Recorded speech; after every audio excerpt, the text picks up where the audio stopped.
Of growth की बात करें तो इसमें दोस्तों हम लोग प्राइमरी सेकेंडरी टर्जरी में कितने कितने कॉन्ट्रीब्यूशन है जीडीपी में उसके बारे में बात करते हैं। ठीक है, इंडिया की बात करूँ तो इंडिया का कॉन्ट्रीब्यूशन 16% है प्राइमरी सेक्टर का, सेकेंडरी का 30% है और टर्जरी का 54% है। चाइना की बात करूँ तो चाइना का 7% प्राइमरी का है कॉन्ट्रीब्यूशन जीडीपी में, सेकेंडरी का 41%, सेकेंडरी का कंट्रीब्यूशन बहुत शानदार है उनका, और टर्जरी का 52% है। पाकिस्तान का 24% एग्रीकल्चर या प्राइमरी सेक्टर का है कंट्रीब्यूशन जीडीपी में, सेकेंडरी का उनका भी हालत काफ़ी ख़राब है 19% ओनली, टर्जरी का उनका काफ़ी अच्छा है 57% के आसपास। ठीक है, इसकी डिटेल हम पढ़ते हैं, भले ये डेटा है, इस डेटा को कंपेयर करना और कुछ नहीं, कंपेयर क्या करना है देखते हैं। The three countries have experience are noticeable structure transformation, structure में बहुत चेंज आया है। अगर मैं बात करूं पहले इंडिपेंडेंस के टाइम की पुरानी बात करूं और उसके आज का डेटा देखो तो बहुत अच्छा खासा चेंज है। Primary sector is no longer principal contributor to GDP, primary sector अब जीडीपी में बहुत ज़्यादा कंट्रीब्यूट नहीं करता। सच बात है, टाइम के साथ साथ प्राइमरी सेक्टर का कंट्रीब्यूशन जीडीपी में कम हो चुका है। आगे, in terms of sectoral contribution to GDP, India and Pakistan relying more on tertiary sector while China is relying more on secondary sector. आपको दिख ही रहा है यहाँ पे टेबल में, आपको नजर आ रहा है कि इंडिया और पाकिस्तान दोनों के दोनों टर्जरी सेक्टर पे बहुत डिपेंड है, जबकि चाइना सेकेंडरी सेक्टर पे बहुत अच्छा खासा डिपेंड है और उसका सेकेंडरी सेक्टर बहुत ज़्यादा स्ट्रॉन्ग है। इस वजह से चाइना की जीडीपी बहुत ज़्यादा है हम लोगों से। आगे लिखा गया है, due to this China experiencing one among the most developed countries in the world. भाई चाइना मोस्ट डेवलप में तो आई गया है, काफ़ी डेवलपमेंट चल रही है चाइना के अंदर। तीसरा point, India and Pakistan have showed a major shift directly from primary sector to tertiary sector. हम इंडिया और पाकिस्तान वालों को वैसे भी ना टापने की बहुत ज़्यादा आदत है, तो जब सेक्टर में जाने की बात हुई हम लोग प्राइमरी से सेकेंडरी पे ना जाके हम सीधा टर्जरी पे आ गए, हम प्राइमरी से जंप करके टर्जरी पे, जबकि चाइना ने ऐसे नहीं करा। चाइना ने प्राइमरी से सेकेंडरी की तरफ शिफ्ट करा अपने आप को, उसके बाद थोड़ा बहुत टर्जरी की तरफ शिफ्ट करा, लेकिन हम तो प्राइमरी से सीधा टर्जरी पर आ गए। तो ये सबसे बड़ी प्रॉब्लम रही है कि इस वजह से हमारे यहाँ जो सेकेंडरी सेक्टर है वो बहुत ज़्यादा डेवलप नहीं हो पाया। इस वजह से हमारे इंडिया की जीडीपी ग्रोथ के अंदर भी बहुत ज़्यादा राइज नहीं आ पाया over a period of time. ध्यान रख के चलेंगे दोस्तों इस बात को। It implies lesser emphasis has been given to industrial sector, हमारे यहाँ थोड़ा इंडस्ट्रियल सेक्टर को कम इंपॉर्टेंस शो करी गई है, ये एक बहुत बड़ा ड्रॉबैक रहा है हमारे लिए। China has not committed this, China ने ऐसी गलती बिल्कुल नहीं करी, सीखना चाहिए हमें चाइना से। आगे, in terms of employment the shift from primary to secondary and tertiary sector are not significant in India as compare to China and Pakistan. हमारे इंडिया में आज भी सबसे ज़्यादा लोग प्राइमरी सेक्टर में इंडल्ज है, ठीक है, जबकि चाइना और पाकिस्तान में ऐसा नहीं है। चाइना और पाकिस्तान में कम लोग हैं प्राइमरी सेक्टर में, जबकि इंडिया में सबसे ज़्यादा लोग, हमारे पॉपुलेशन का मैक्सिमम होल्डिंग आज भी प्राइमरी सेक्टर के अंदर है। लगभग देश की 48% पॉपुलेशन आज भी एग्रीकल्चर सेक्टर या प्राइमरी सेक्टर में है, जबकि चाइना और पाकिस्तान में ऐसा कुछ नहीं है। ध्यान रखेंगे दोस्तों इस बात को। नेक्स्ट टॉपिक और चलते हैं दोस्तों। नेक्स्ट टॉपिक हमारा डेमोग्राफिक प्रोफाइल के बारे में है। डेमोग्राफिक प्रोफाइल में मैं पॉपुलेशन और उसके लिविंग स्टेटस के बारे में बात करता हूं, जिसमें मैं सेक्स रेशो, डेंसिटी पर स्क्वायर किलोमीटर, अर्बनाइजेशन, फर्टिलिटी, इन सब चीज़ों के बारे में बात करता हूं दोस्तों। सबसे पहले पॉपुलेशन की बात करूं तो चाइना की पॉपुलेशन सबसे ज़्यादा है। हम लोग जो बात कर रहे हैं डेटा दोस्तों 2017-18 का है, ठीक है, उसके अकॉर्डिंग बात चल रही है पूरी। चाइना की पॉपुलेशन दोस्तों 139.3 करोड़, करोड़ में अगर गिनूं तो 139.3 करोड़ है, यहाँ पे मिलियन में मेंशन करी गई है। इंडिया की पॉपुलेशन 135.2 करोड़ और पाकिस्तान की पॉपुलेशन 21.2 करोड़ के यहाँ पे डेटा मेंशन करा गया, ध्यान रख के चलेंगे, ठीक है। डेंसिटी पर स्क्वायर किलोमीटर की बात करूँ, डेंसिटी पर स्क्वायर किलोमीटर का मतलब 1 किलोमीटर एरिया में कितने लोग रहते हैं। चाइना इंडिया से 2 से 3 गुना बड़ा है, इसलिए चाइना का डेंसिटी पर स्क्वायर किलोमीटर काफ़ी कम है, सिर्फ 148 पीपल 1 किलोमीटर स्क्वायर एरिया के अंदर रहते हैं, ठीक है, जबकि इंडिया में 455 लोग, सबसे ज़्यादा लोग इंडिया में रहते हैं 1 किलोमीटर स्क्वायर एरिया के अंदर, ठीक है। पाकिस्तान में भी कुछ खास नहीं है, 275 है, ध्यान रख के चलेंगे, ठीक है। तो इंडिया का annual growth rate of population, मतलब हर साल कितना पॉपुलेशन बढ़ता है, 1.03% मेंशन करा गया। चाइना का 0.46% और पाकिस्तान का 2.05%, जो कि लेटेस्ट डेटा में मेंशन करा गया। चाइना का सबसे कम इसलिए है क्योंकि चाइना ने 1 चाइल्ड पॉलिसी लगा रखी थी, जिसकी वजह से उसका जो पॉपुलेशन ग्रोथ रेट है वो काफ़ी कम हो गया, और ये चाइना के लिए काफ़ी पॉजिटिव रहा है, ये आप लोग ध्यान रख के चलेंगे, ठीक है। अगला सेक्स रेशो की बात करूँ तो इसमें डेटा थोड़ा पुराना है। सेक्स रेशो में यहाँ पे इंडिया 924 पर 1000 मेल, ठीक है, चाइना में 949 फीमेल पर 1000 मेल और पाकिस्तान में 943 फीमेल्स पर 1000 मेल मेंशन करा गया, यहाँ पर ध्यान रख के चलेंगे दोस्तों। फिलहाल रिसेंट की बात करूँ, हाल फिलहाल की बात करूँ तो सेक्स रेशो में जो अभी फिलहाल लेटेस्ट डेटा आया था 2021-22 का, उसमें 1008 फीमेल्स पर 1000 मेल है, ठीक है, पर 1000 मेल के लिए 1008 फीमेल्स मेंशन करी गई है गवर्नमेंट के अकॉर्डिंग। तो काफ़ी इंप्रूव आ गया सेक्स रेशियो में हमारी। ये थोड़ा डेटा पुराना है, जैसा दे रखा है आपको वैसा ध्यान रखना पड़ेगा, ठीक है। अगली बात करूँ दोस्तों अर्बनाइजेशन की। अर्बनाइजेशन मीन्स कितना शहरीकरण है, इंडिया में कितने % लोग शहर में रहते हैं, 34%, चाइना में 59%, पाकिस्तान में 37%।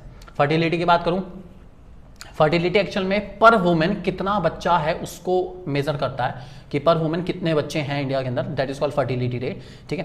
तो इंडिया में 2.2 है और चाइना में 1.7 है और पाकिस्तान में 3.6 है, ध्यान रख के चलेंगे दोस्तों, ठीक है।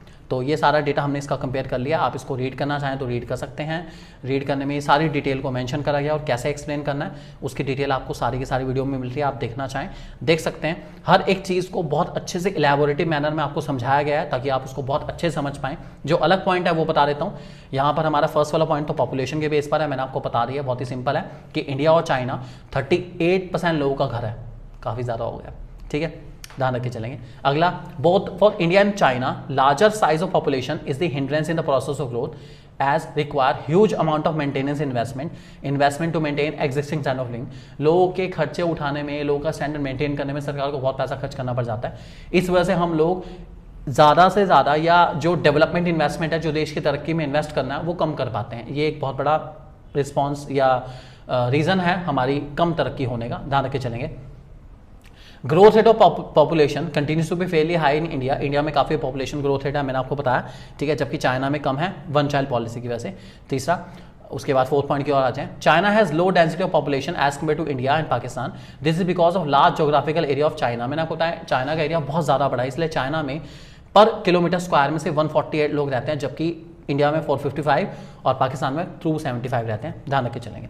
अगला, both China and Pakistan showing brighter sign of urbanisation. Urbanisation के मामले में चाइना और पाकिस्तान इंडिया से आगे है, इंडिया थोड़ा सा पीछे रह गया इसके अंदर।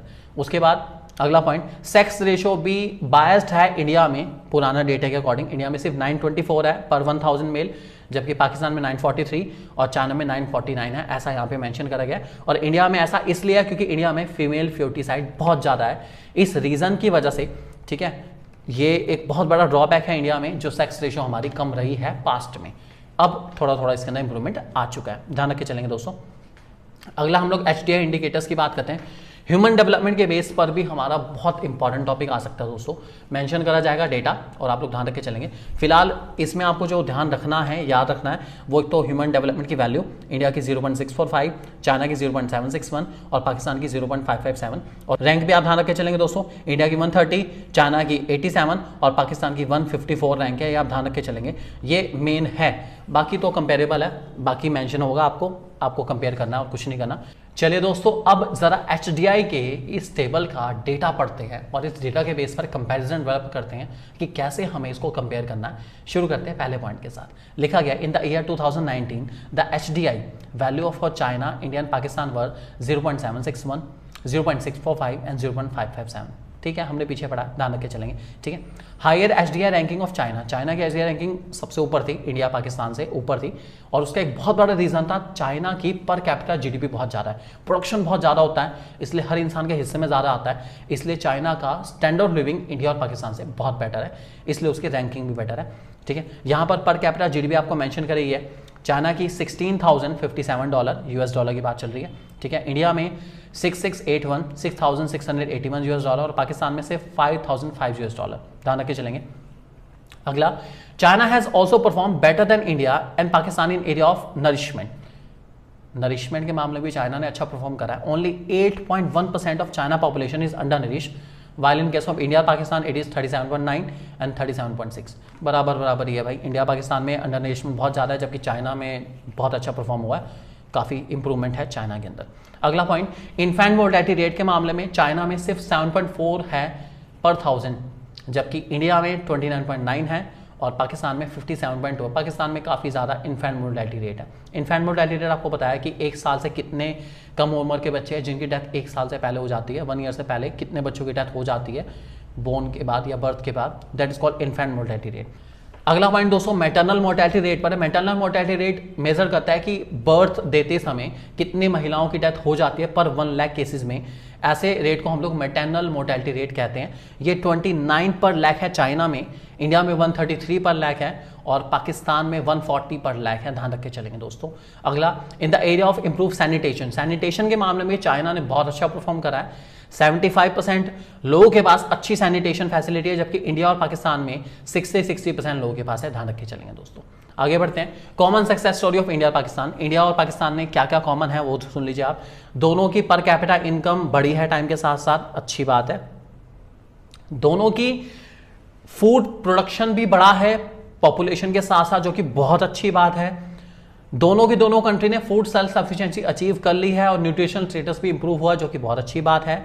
दोनों ही कंट्री मॉडर्न सेक्टर में आ रही है और दोनों ही कंट्री ग्लोबलाइजेशन के थ्रू मॉडर्नाइज्ड हो चुकी है और अच्छी रिकॉग्नाइज है दोनों के दोनों इस सेक्टर के अंदर। ठीक है, अब बात करते हैं दोनों के कॉमन फेलियर की। दोनों ने कॉमन फेलियर क्या क्या है दोस्तों वो देख लेते हैं। दोनों की इनवर्ड लुकिंग ट्रेड स्ट्रैटेजी दोस्तों बहुत बेकार रही है, जिसकी वजह से डोमेस्टिक इंडस्ट्री को दोनों कंट्री ने बचा के रखने की कोशिश करी और जिसका नुकसान दोनों कंट्री को काफ़ी हद तक उठाना पड़ा। दूसरा, पॉलिटिशियन और ब्यूरोक्रेट का माइंडसेट बहुत ही खराब है। पॉलिटिकल इंस्टेबिलिटी की वजह से भी हमारे ये दोनों देश, चाहे वो इंडिया और पाकिस्तान हो, बहुत ज़्यादा प्रोग्रेस नहीं कर पा रहे हैं। ठीक है, प्राइवेट सेक्टर काफ़ी डेवलप हुआ है, लेकिन ब्राइब, लोन, ये सब चीज़ों को उसको भी झेलना पड़ता है।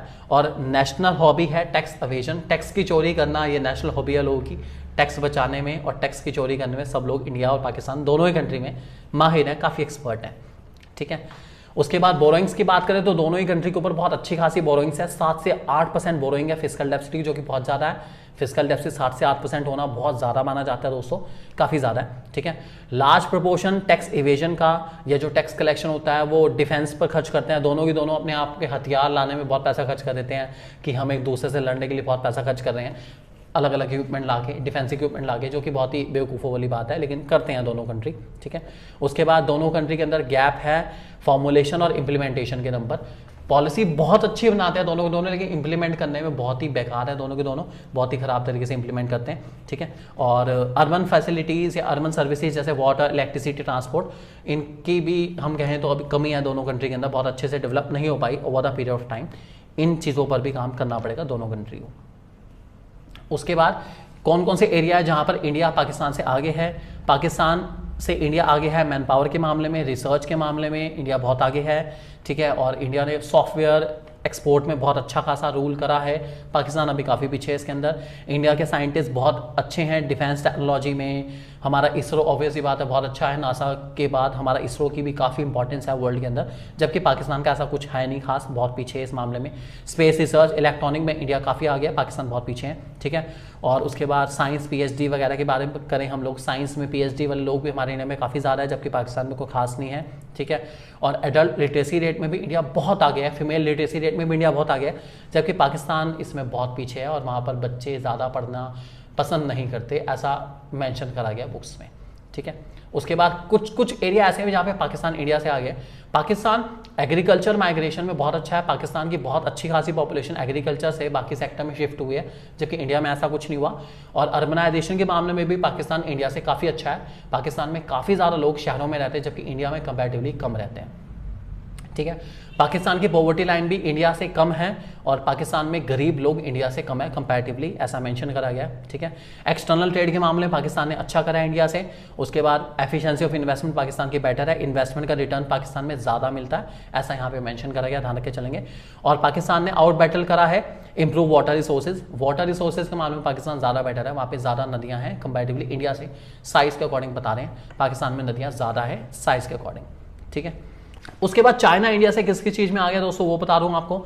चाइना इंडिया से आगे है हर चीज़ के अंदर जिसमें ट्रेड हो हमारा, ठीक है, पॉवर्टी एलिवेशन प्रोग्राम्स हो, ठीक है, इनमें चाइना ने बहुत अच्छा परफॉर्म करा है एज कम्पेयर टू इंडिया से। ठीक है, इसके अलावा दोस्तों कल्टीवेशन की पॉलिसी, कलेक्टिव कल्टीवेशन की पॉलिसी, इसमें चाइना ने बहुत अच्छा परफॉर्म करा है। हमारी पॉलिसीज एग्रीकल्चर की इतनी ज़्यादा अच्छे परफॉर्म नहीं कर पाई जितनी चाइना की पॉलिसी परफॉर्म कर पाई है, ध्यान रख के चलेंगे। इसके अलावा ग्लोबल एक्सपोजर के मामले में चाइना ने अपना नाम दूर दूर तक पहुँचाया है ट्रेड करके, जबकि इंडिया इतना ज़्यादा अभी नहीं कर पाया, कर रहे हैं हम, कोशिश कर रहे हैं। फॉरेन इन्वेस्टर्स 100% इक्विटी चाइना ने पहले अलाउड करी, हमने बहुत बाद में करी है। पहले रिफॉर्म इन्होंने इंट्रोड्यूस करे, फिर हमने बाद में करे हैं। चाइना में हायर एंड फायर पॉलिसी बहुत इंपॉर्टेंट है कि कोई भी कंपनी बाहर की जब चाइना में जाती हो तो उसको अलाउड है कि वो अगर चाइनीज वर्कर को रखना चाहे काम पे रख सकते हैं, निकालना चाहे निकाल सकते हैं। कोई ट्रेड यूनियन अपोज नहीं करती, जबकि हमारे यहाँ ट्रेड यूनियन के चक्कर भाई भगवान बचाए बहुत बुरा हाल है। एक वर्कर को आप निकाल दो, 10 या 50 लोग आपके ऑर्गेनाइजेशन के बाहर धरना लेके बैठ जाएंगे, स्ट्राइक करना शुरू कर देंगे, जबकि चाइना में ये सब चीज़ें अलाउड नहीं है बिल्कुल भी, ठीक है। China has also offered foreign investor attractive infrastructure. China का इंफ्रास्ट्रक्चर नो डाउट बहुत लाजवाब, बहुत ही शानदार है, जबकि इंडिया इस मामले में अभी थोड़ा पीछे है, लेकिन हम इंप्रूव कर रहे हैं बहुत अच्छा इंप्रूव कर रहे हैं। चेक द इंडिया, ठीक है। China was liberal in allowing FDI in retail. China बहुत लिबरल है, एफडीआई उसमें रिटेल सेक्टर में भी अनाउंस करी है। कोई भी कंट्री चाइना में आके कोई भी सामान बनाना चाहे, बेचना चाहे, बेच सकती है, कोई भी दिक्कत नहीं है। इस वजह से चाइना सेकेंड लार्जेस्ट इकोनॉमी है वर्ल्ड की, जबकि इंडिया अभी इस मामले में 5वें नंबर पर स्टैंड करती थी पहले, अब लगभग 5 मतलब है, टॉप 10 में तो है, लेकिन अभी फिलहाल हमें काफ़ी मेहनत करनी पड़ेगी और हम मेहनत करेंगे और आगे जरूर आएंगे, ठीक है। अब बात करते हैं दोस्तों कुछ एक्स्ट्रा टॉपिक के बारे में, जिसमें सबसे पहले पॉलिसी हमारी GLF great leap forward campaign है। 1958 में माओ के द्वारा ये लाई गई थी दोस्तों। इसमें लोगों को कहा गया था कि वो अपने घर के बैकयार्ड में एक इंडस्ट्री सेटअप करो, अगर वो ऐसा करते हैं तो चाइनीज गवर्नमेंट उनको सपोर्ट करेगी और इंसेंटिव भी प्रोवाइड करेगी। इसलिए लोगों ने बहुत सारी इंडस्ट्री सेटअप करी अपने घर में, ठीक है। दूसरा कम्युन सिस्टम दोस्तों, कम्युन सिस्टम में लोगों को कलेक्टिव लैंड होल्डिंग इकट्ठे करके, लैंड होल्डिंग जो अलग अलग थी, छोटी छोटी लैंड होल्डिंग थी जो स्कैटर्ड थी, उसको कलेक्टिव बेसिस पर मिलाया गया और बहुत अच्छे लेवल पे प्रोडक्शन करा गया और ये काफ़ी पॉजिटिव रहा और एग्रीकल्चर प्रोडक्शन चाइना का काफ़ी ज़्यादा बढ़ गया इस सिस्टम की वजह से, ध्यान रखे चलेंगे। और तीसरा दोस्तों ग्रेट प्रोलेटेरियन कल्चरल रेवोल्यूशन, लोगों को कल्चर से रिलेट करने के लिए, लोगों को अपनी मिट्टी से जुड़ने के लिए माओ ने रूल बनाया कि सब लोग, जितने भी प्रोफेशनल है, जितने भी स्टूडेंट है, वो सबके सब लोग कुछ टाइम कंट्री साइड में जरूर जाके रहेंगे ताकि वो मिट्टी के साथ जुड़ पाए बहुत अच्छे से। तो इसको ग्रेट प्रोलेटेरियन कल्चर रेवोल्यूशन कहा जाता है, ध्यान रख के चलेंगे दोस्तों, ठीक है। चाइना में रिफॉर्म्स आए 1978 में, पाकिस्तान में आए 1988 में और इंडिया में 1991 में। ये आप लोग ध्यान रख के चलेंगे, इससे रिलेटेड दोस्तों क्वेश्चन आ सकता है। तो उम्मीद करता हूँ आपको ये चैप्टर पूरा क्लियर हो गया होगा और आप इस चैप्टर की एक अच्छी नॉलेज गेन कर चुके हैं। एनसीईआरटी से एक बार इस चैप्टर को जरूर पढ़े दोस्तों, बहुत अच्छी नॉलेज आपको मिलेगी और सारे पॉइंट्स जो मैंने आपको बताए हैं वही सारे पॉइंट्स आपको बहुत अच्छे से कवर हो सकते हैं। Thank you very much for being with us, have a nice day, God bless you.